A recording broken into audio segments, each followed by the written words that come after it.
Now that humans were living on Earth, Obatala gave people the tools they needed to perform their work: wooden hoes and copper bush knives. The people planted millet and yams, and like the palm tree, they procreated. Ife became a growing city, and Obatala ruled there as its Oba, or paramount chief. But a time came when he grew lonesome for the sky. He went back up the Golden Chain, and there was a great festival for his return. The Orishas heard how he described the land below, and many of them decided to go down and live among the newly created human beings. They departed from the sky, but not before Olokun instructed them in their obligations. "When you settle on the earth," he said, "never forget your duties to humans.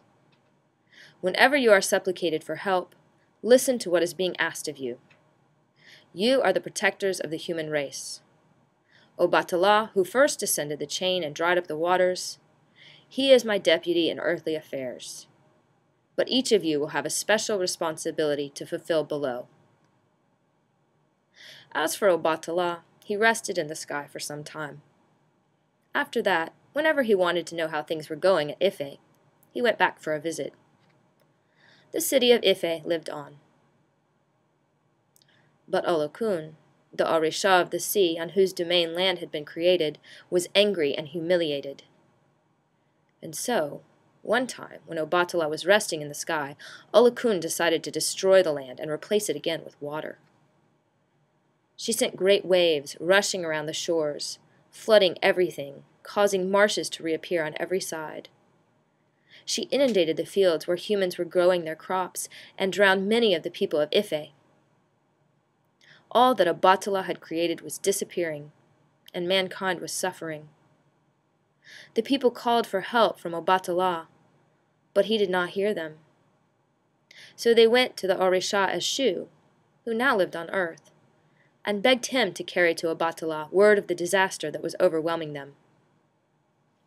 Eshu said to them, "Where is the sacrifice that should accompany the message?" They brought a goat and sacrificed it, saying, "This is the food for Obatala." But Eshu did not move. He said, "Where is the rest?"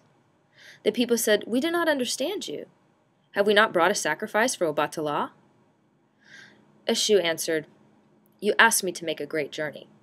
You asked me to be your linguist. Does not a person make a gift to the lowliest of messengers? Give me my part, then I will go." So the people gave a sacrifice to Eshu, after which he left, and went up to the sky to tell Obatala what was happening. Obatala was troubled. He was not certain how to deal with Olokun. He went to the Orisha Orunmila to ask for advice. Orunmila consulted his divining nuts, and at last said to Obatala, "Wait here in the sky. Rest yourself. I will go down this time. I will turn back the water and make the land rise again."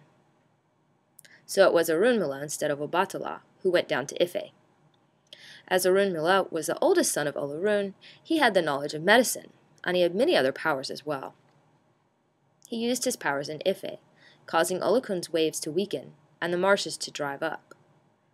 The waters of the sea were turned back, and at last Olokun's attempt to reclaim the territory came to an end. Having accomplished all of this, Orunmila prepared to return to the sky. But the people came to him and asked him to stay because of his knowledge. Orunmila did not wish to stay in Ife forever. So instead, he taught certain Orishas and men the arts of controlling unseen forces, and he also taught others the art of divining the future. Some men he taught to divine through casting palm nuts.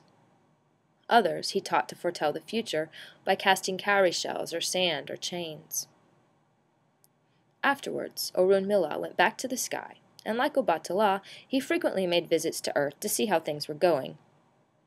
When Orunmila taught men about divining, it was never lost.